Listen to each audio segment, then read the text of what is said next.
As of today, this house belongs to us. Everyone else, please leave, said the unexpected relatives who showed up. It was just a few days after Jack had passed away. 10 of them appeared out of nowhere at our house, claiming it was theirs. I couldn't help but laugh. They didn't know anything. They stared at me, suspicious, and demanded an explanation. Don't you know? This house is already mine, I told them, revealing the wish Jack had left for me. Hearing this, they were shocked, their faces turning pale. I'm Lauren Alexis, 55 years old, and I work in the kitchen of a restaurant. Lauren, can you work overtime today? My manager asked. No, I've already told you that I can't, I replied. That's right, your husband is still in the hospital. We should have asked someone else to cover for you. I'm sorry, Lauren. You can go home on time without any problems. I work at a popular Italian restaurant in town. People love it because the food is affordable and tasty, so we're always busy. I used to be fine with working extra hours, but since my husband Jack has been suffering from severe cancer and staying in the hospital, I've been leaving work on time. Jack is 3 years older than me, and we've been married for 32 years. This is the first time he's had such a serious illness. The cancer was found during a health check, but it had already spread to other parts of his body, and his strength quickly started to fade after we got the news. It's unfortunate. Staying at home and working remotely made his health decline even more. He used to work as a freelance interior designer, doing everything from his computer. Thanks to him, I didn't have to worry about house chores, and I could focus on my work. But after he got sick, I had to adjust my work schedule. I now start early in the morning and leave before the restaurant gets busy. I want to spend as much time as possible taking care of him. I often apologize to my coworkers for causing them trouble. What are you talking about? Don't be so down, they'd say. It'll worry your husband. Just stay positive and take good care of him. Don't worry, the manager will handle everything if needed. We're here to help, my colleagues would joke, trying to cheer me up. When I asked, everyone agreed without any complaints. In fact, they even suggested I leave early. The manager was worried about my financial situation, so he adjusted the shifts to make my current work schedule possible. I feel lucky to work in such a great place, and when things calm down, I plan to repay their kindness. With that in mind, I thank my coworkers and sign the attendance sheet. I quickly gathered my things and hurried to the hospital. Ah, you must be Mrs. Alexis. The doctor just arrived and is speaking with your husband, a nurse said warmly when I got to the hospital. Hearing that, I rushed to Jack's room. As I entered, I saw Jack talking with the doctor. Your wife is here, the doctor said. You're done with work? Thanks for everything, Jack said with a weak smile. Jack is older than me. He used to have a youthful face, and people often thought I was older. But ever since the cancer diagnosis, he seems to have aged so much. His once bright face is now thin and pale, and his smile is faint. When he first got sick, he told me, I won't let this illness beat me. But his body is getting weaker day by day, no matter how much he tries to stay strong. I was just explaining your husband's condition, the doctor began, but Jack interrupted. Let me tell her, doctor. An uneasy feeling crept over me, and I could tell the doctor felt it too. With a quiet nod, the doctor left the room. Hey, Lauren, how long have we been married? Jack asked, staring out the window. Worried about him, I answered carefully. 32nd years. 32nd years, huh? It felt long. But looking back, it passed so quickly. Stop, I said, fearing where the conversation was going. It sounds like you're saying it's almost over. Maybe another 7 months, Jack murmured, lost in thought. His words felt like he had accepted the end, and I tried to stop him from talking like that. But he avoided my eyes and continued, just hang in there for another 7 months. It might be even sooner. I know my body better than anyone. He smiled faintly, looking down. Hearing those words, my worst fears became real, and I couldn't stop the tears from falling. I'm sorry for making you sad. I promised when we got married that I'd never make you cry, Jack said softly. He noticed my tears, smiled sadly, and gently wiped them away. Tears welled up in his eyes too, and seeing that made me cry even more. With a trembling voice, I could only manage to say, "I'll need to apologize to your parents. When I get there, I'll truly say I'm sorry for making their daughter sad." "Stop it," I told him. "Once he's gone, I'll be alone for the rest of my life." We used to laugh and talk about being together until the very end. But when Jack started talking like he had given up, I couldn't hide my anger. "Don't talk like it's all over. Don't say such sad things," I begged. "Lauren, nothing is decided yet. Medical science is advancing every day, and if we look at other hospitals, there might still be other options," I insisted. "I'm going to die, Lauren," Jack said calmly. I screamed, unable to accept the truth, but he gently held my hand and spoke softly, "I'll be leaving this world soon." "No, I hate that idea," I replied, my heart aching. "Before I go, I want to do everything I've always wanted to do. I want to spend every moment I have left with you," Jack said, smiling weakly. He started talking about his plans for the days ahead. "I don't want to spend the rest of my time in the hospital. I want to go home with you. Lauren, I know you're busy with work, but could you take a few days off? I want to go on the trip we planned before. I want to make all your wishes come true, so please," Jack said, looking at me with tired eyes. Seeing him like this, I painfully realized this was not just a dream. It was real, and I had to accept it. There was no more hope. With a heavy heart, I decided to respect his wishes. I fought back my tears and told his doctor what he wanted. The doctor understood and quickly arranged for his discharge. They ran some tests to make sure it was safe, and the next day, Jack was able to leave the hospital. From that point, Jack spent his last days at home. "Jack, I came to visit," a familiar voice called out. "Hey, how are you feeling? Ready to head to the other world yet?" "Just kidding." It was Paul, Jack's brother. Lauren, you're here too?" "I thought it was just Jack," Paul said, surprised. Since we had time before dinner, I stayed in the room as long as I could to be with Jack. But suddenly, his mother, Paul, and Paul's wife, Lily, showed up to visit. "It's been a while, Paul," I said, trying to stay calm. Jack's brother, Paul, is 58 and works in construction. But he skips work often and doesn't have much of a position at his age. He just drifts through life day by day. His wife, Lily, is 36 and very beautiful, but she has a stern look and speaks harshly. She has a controlling attitude that stands out, especially compared to how she acts around others.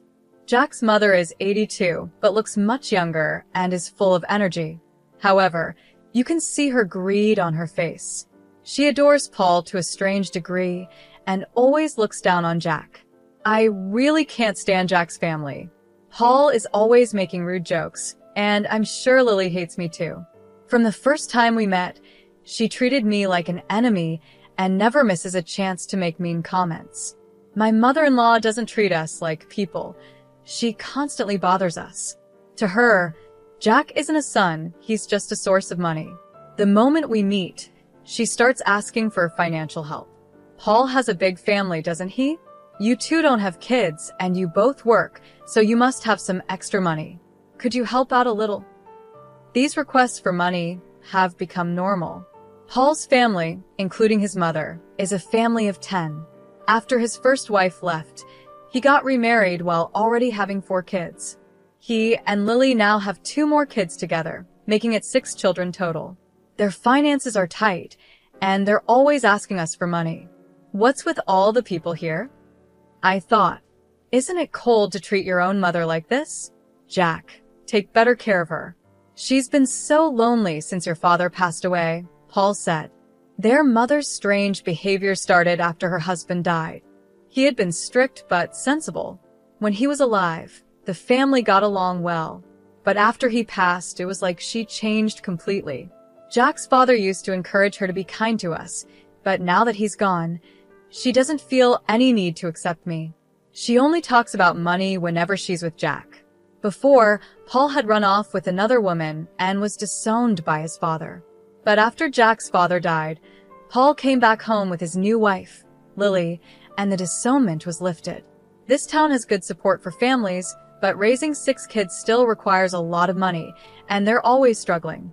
Jack was always shocked by their unrealistic demands. This month is tough for us financially again. Can you help us out? Paul asked. What? No.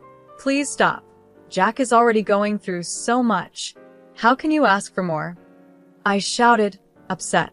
Please stay out of this. This is a family matter, Paul replied calmly. That's right, Lily added, smirking.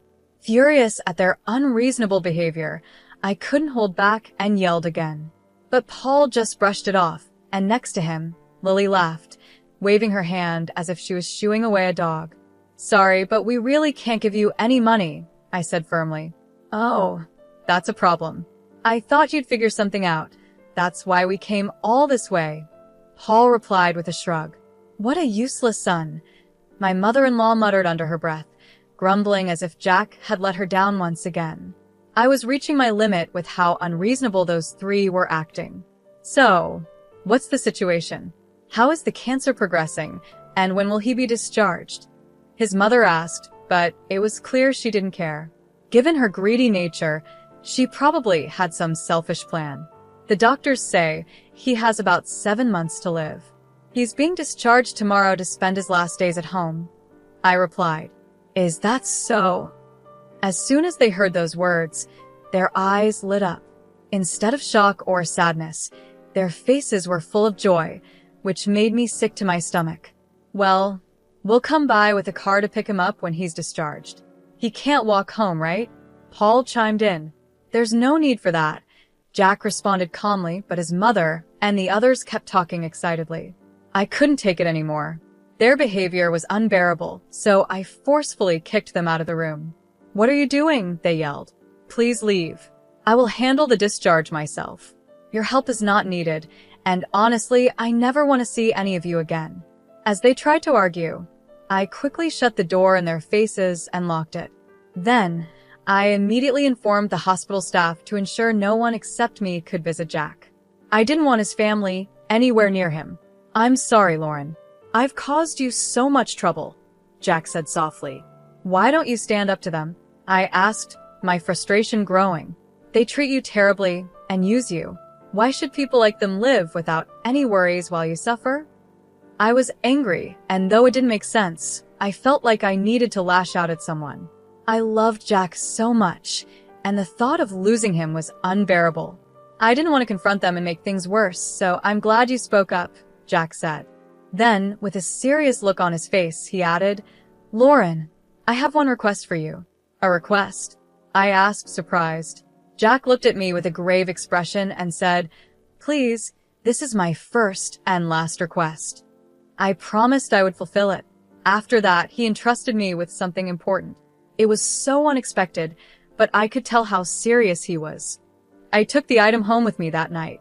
The next day, before his family could arrive, I quickly helped Jack get discharged from the hospital. We made it home, but I couldn't shake the fear that his family would show up soon. Determined to protect Jack from them, I decided to change his plans slightly. Instead of staying at our home, I asked a friend if we could live in their villa for a while. It was sad to leave our house, but as long as Jack was with me, anywhere felt like home. When I told him that, Jack smiled shyly, and I couldn't help but blush. After explaining the situation at work, I took a long leave of absence. My only wish was to be by Jack's side until the very end. With the support of friends, Jack spent his remaining days peacefully. 8 months later, he quietly passed away. At his funeral, I saw my in-laws for the first time in a while. I expected them to say something, but instead, they just looked at me and smiled in a smug way. It gave me a strange feeling, like a chill running down my spine. I wondered what they were up to, but I would soon find out. After the funeral, as I was sorting through Jack's belongings at home, the doorbell rang. When I opened the door, there stood my mother-in-law and Paul, carrying several bags. We finally found you. The neighbors told us you came back, my mother-in-law said. What are those bags for? I asked as she tried to push her way inside, complaining all the while. I blocked the doorway, refusing to let them in. Paul glared at me, annoyed. Stop standing in the way. Move aside, he demanded. I won't move. What's in those bags? And did you bring your kids too? What are you thinking? I said, noticing Paul's entire family was with him. The situation was confusing, but I knew panicking would only give them the upper hand. Clearly, they had some plan, and I wasn't going to let them walk all over me. I stood firm. Then, with a mocking laugh, my mother-in-law said something shocking. "From today, this house is ours. You need to leave." I was stunned. My in-laws, all 10 of them, had come with the bold idea of taking over our home. Their audacity left me speechless for a moment. My son's belongings naturally belong to his blood family, don't they? "He left a will for us," my mother-in-law said, waving a piece of paper in my face with a grin. Hearing this, I couldn't help but burst into laughter. The ridiculousness of their actions was overwhelming. "What's so funny?" My reaction seemed to irritate them. Lily peeked out from behind Paul, glaring at me as I wiped tears from my eyes, still laughing at the absurdity. I faced their angry looks and dropped a shocking truth. "Don't you know? This house is already mine." "What?" my mother-in-law gasped. "What do you mean?" echoed Paul, both of them looking completely confused. Their stunned faces made me laugh again, but I quickly pulled myself together and went to get some important documents from another room. I returned with even more surprising news. "As you can see, I'm now the official owner of this house. Jack transferred the ownership to me while he was still alive," I explained. "What are you talking about?" my mother-in-law shouted, her eyes wide with disbelief. She grabbed the documents from my hand and studied them closely with Paul. "It's true.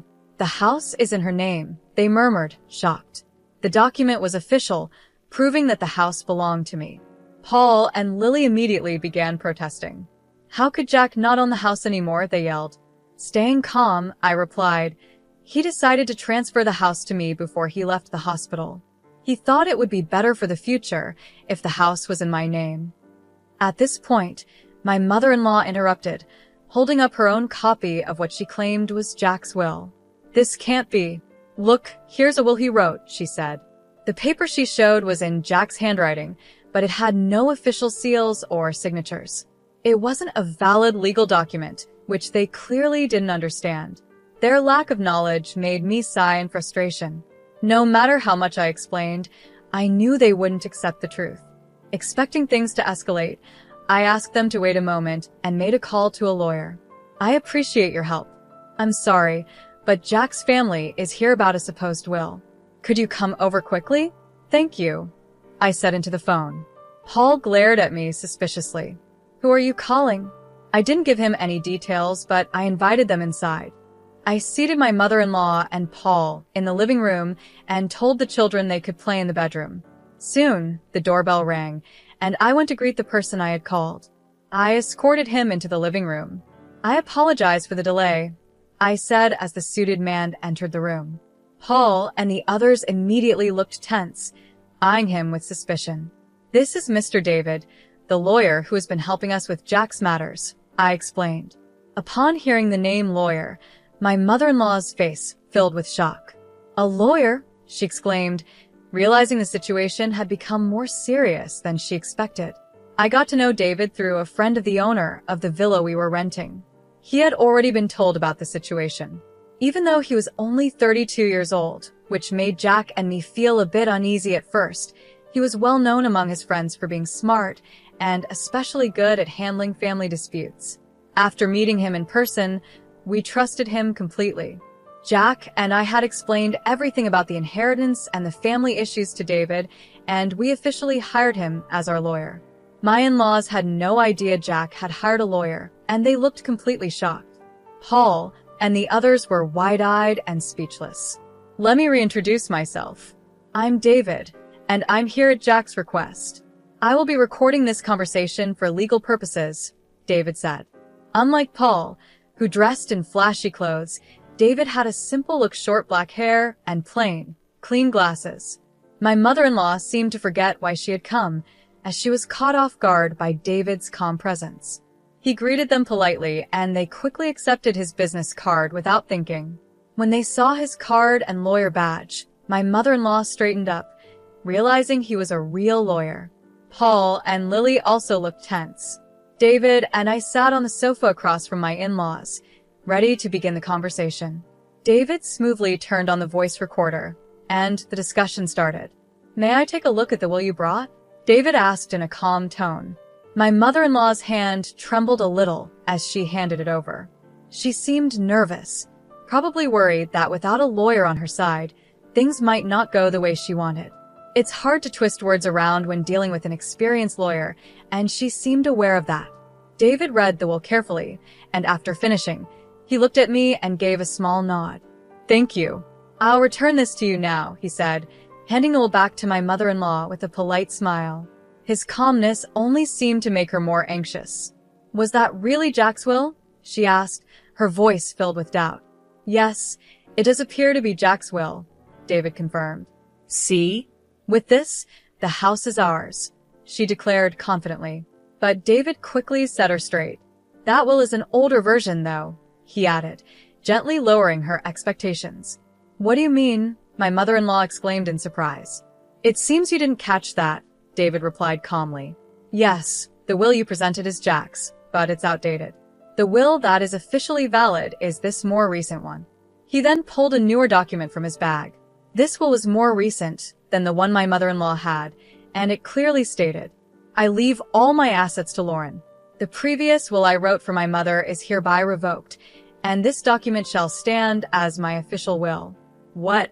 Let me see that. Lily grabbed the will from David to check it herself.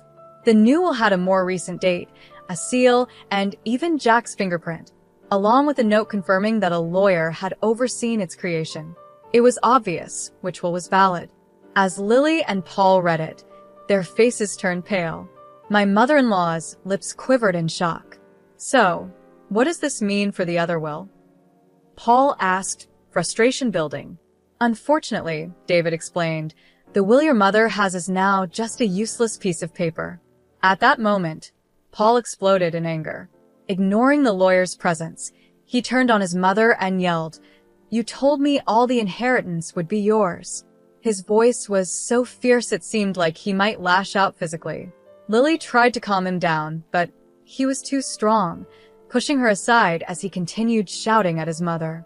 My mother-in-law cowered under Paul's rage, the scene turning chaotic. Watching this unfold, I spoke firmly. Please stop causing a disturbance in someone else's home. It's really troublesome. What did you say? Paul snapped back, glaring at me. If you keep this up, David will confirm everything and will consider legal action if necessary, I added calmly. Hearing David's name seemed to bring Paul back to his senses. He realized he was dealing with a lawyer, and no matter how much he resisted, it was useless. He nervously sat back down on the sofa. I turned to my mother-in-law and asked, By the way, did Jack really write this will himself? She hesitated for a moment before answering. Yes, he wrote it for me while he was in the hospital. Her voice was laced with irritation. Was Jack happy to write it? I pressed further. My mother-in-law nodded in agreement, clearly growing tired of the questioning. I caught David's eye and gave him a signal. He adjusted his glasses and nodded to me, giving the go-ahead for what I was about to reveal to my in-laws. That's an interesting story, I began, but it seems a bit off. Actually, the hospital's security cameras recorded you forcing Jack to write that will. As I spoke, I pulled out my laptop, inserted a USB drive provided by the hospital, and played the footage. Jack had confided in David that he was pressured into writing the will, so we alerted the hospital. They cooperated and gave us the security footage. I quickly opened the video on the screen. In the video, my mother-in-law could be heard saying in a threatening tone, We'll be in trouble if you die and the inheritance doesn't come through. The footage clearly showed her pressuring Jack, with Paul and Lily also involved. If you don't want anything bad to happen to your wife, just sign the will quietly, Paul was heard saying. Lily chimed in, Jack, just sign this and nothing will happen to her, so don't worry. This video was taken 5 days before Jack left the hospital, as they questioned him about his cancer to ensure they'd get the inheritance. No, it wasn't like that. It was just a joke that went too far, my mother-in-law stammered.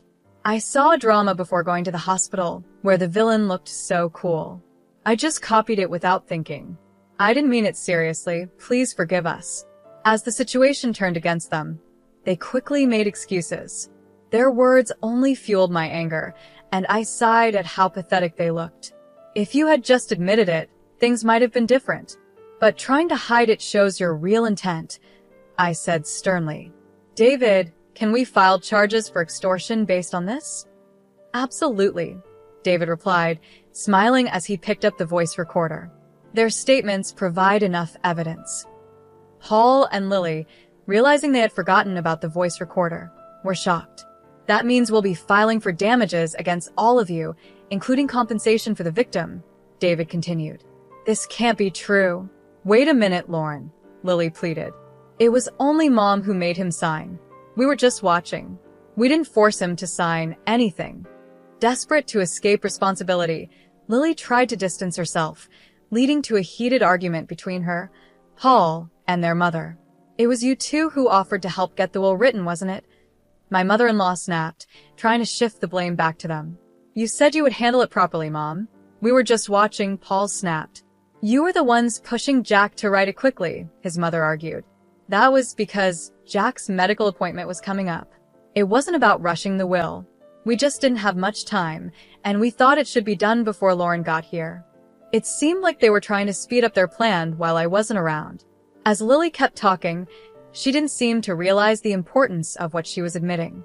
The argument grew so loud and intense, I almost wanted to cover my ears. Meanwhile, the children, who had been playing nearby, noticed the noise and gathered around. Among them was a child as young as 2, and the worry in their eyes was clear. The kids weren't at fault, so I quickly called over my eldest nephew, a 5th grader, and guided them to another room so they wouldn't have to see the adults fighting. He didn't fully understand what was happening, but he took his younger siblings to the other room as I asked. Once the kids were out of sight, I calmly turned to the 3 adults. Isn't this shameful? What kind of parents are you? I asked. What are you talking about? Paul asked, defensive. Denying your own responsibilities and blaming each other in front of the children? Don't you think that's pathetic? You're just trying to escape responsibility. Hearing my words, Lily suddenly realized the children had been there, and her face softened with regret. I truly am sorry. I admit everything, not just the threats. Please forgive us. Paul and his mother quickly followed suit, apologizing beside Lily in a desperate attempt to earn some forgiveness. We need to take care of our kids, so please help us financially. I don't know how we'll survive if we're charged with damages. We're done for. Please overlook this. If we've sinned, we'll make up for it. They pleaded, crying and begging. But their words only made me angrier. In the end, all you care about is yourselves and money. I don't feel any real regret from you. That's not it, Paul stammered. We're just in a tight spot, and we wanted you to understand our situation. Do you realize how your excuses sound? I asked sharply. Caught by my words, Paul fell silent, and his mother and Lily looked just as guilty. Without giving them another chance to apologize further, I let the conversation end there. I spoke even more harshly to them.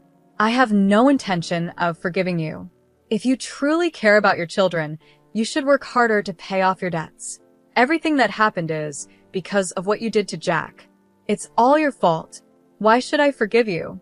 It's unreasonable. They were left speechless, with nothing to say in their defense. If you understand, then please leave. This house means a lot to me, and I have no intention of living with you. Lauren, please forgive us. We were wrong. Please help us, they begged, but I coldly refused. If you say one more word, I'll call the police. Finally, realizing I was serious, they panicked.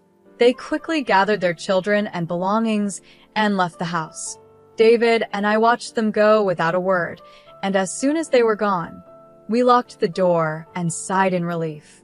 The matter was finally settled. Afterward, I asked David to begin the process of claiming damages. He had everything ready, and the process went smoothly. The 3 of them were charged $50,000 in damages for forcing Jack to sign the will.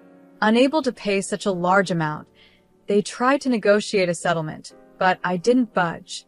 I insisted on full payment. Because I refused to settle, their lives changed drastically.